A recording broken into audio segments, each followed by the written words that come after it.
Initial কর্ডনে তারা বাংলাদেশ এয়ারফোর্সের একটি টিমও উদ্ধার করছেন, যারা সিলেট এয়ারপোর্টে তাদের নিয়মিত একটি মহড়ায় অংশ নিচ্ছিলেন।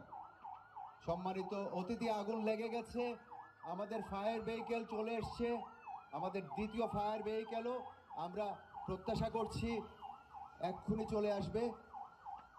আপনারা দেখতে পাচ্ছেন, যেহেতু আগুনটি বাতাসের কারণে পূর্ব দিক থেকে আগুনটি বেড়ে যাচ্ছে, সেজন্য ফায়ার ভেহিকেল অবস্থান নিয়েছে পূর্ব দিকে, যাতে যারা অগ্নি নির্বাপন করবেন তাদের যেন কোনো ক্ষতি না হয়।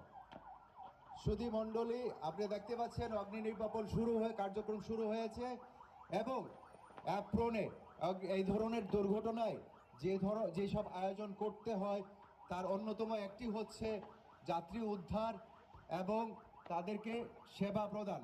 আমরা সেই কার্যক্রমও দেখতে পাচ্ছি শুরু হয়ে গেছে। তার অংশ হিসাবে একটি কমান্ড পোস্ট স্থাপিত হয়েছে। Number 2-1, settle with the commander.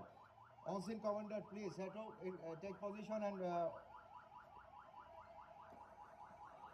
আপনারা দেখতে পাচ্ছেন আমাদের আনসার বাহিনী, বাংলাদেশ পুলিশ, এপিবিএন এবং বাংলাদেশ বিমান বাহিনীর বিশেষ একটি দল অবস্থান নিয়েছে। অ্যাবস্ট্যাকও আসছে। সুধী মণ্ডলী, আমাদের মাঝে উপস্থিত হয়েছে র্যাব 9 এর